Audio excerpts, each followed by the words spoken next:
practice in South Carolina or Florida, the bar takes a different position. And so unless you want to be potentially a test case in those states, then that's something you may want to refrain from doing in terms of soliciting feedback.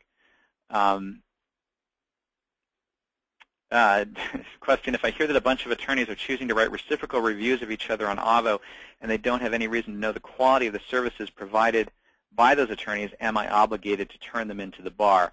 I'm not sure you'd be obligated to turn them into the bar, but if you'd like to let me know the specifics of it, I'd be happy to talk about it further. Yelp apparently filters positive reviews that cannot be seen. How can they not be held responsible as the author under the Internet Immunity Act? Yeah, that's an interesting question. The Yelp filter, it's actually a little bit different than that. It operates on an algorithm that's designed ostensibly to filter out the ones that they don't feel confident are written by real users. But they won't tell you exactly how that works. And you can see the filtered reviews if you click through a couple of screens. But the long and the short of it is under CDA 230, you as the website operator, you can exercise all sorts of editorial discretion. In fact, you could run a website that did nothing but publish negative reviews. You could choose to publish nothing that was positive. I only want the negative. And you'd still be immune.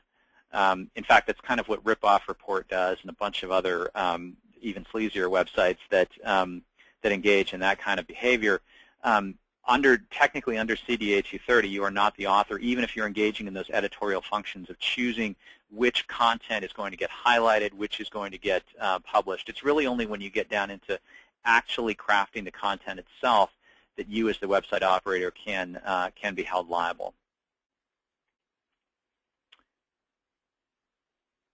How do you negate hiring a client by putting legal advice onto Facebook or Twitter, a disclaimer on every post, or is the wall good enough?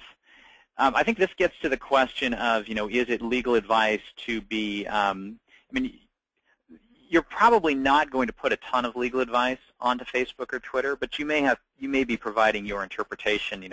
Here's what I think is going to happen in this case. Here's why I think this was a bad decision, et cetera. I think a standard disclaimer is fine. I don't think you need to put one on every post.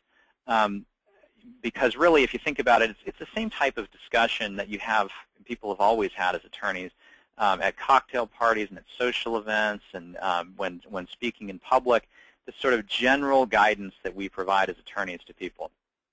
And so I wouldn't worry terribly much about it as long as you're not actually getting into the point where you're providing a lot of very specific legal guidance within social media, which again is probably not something you want to be doing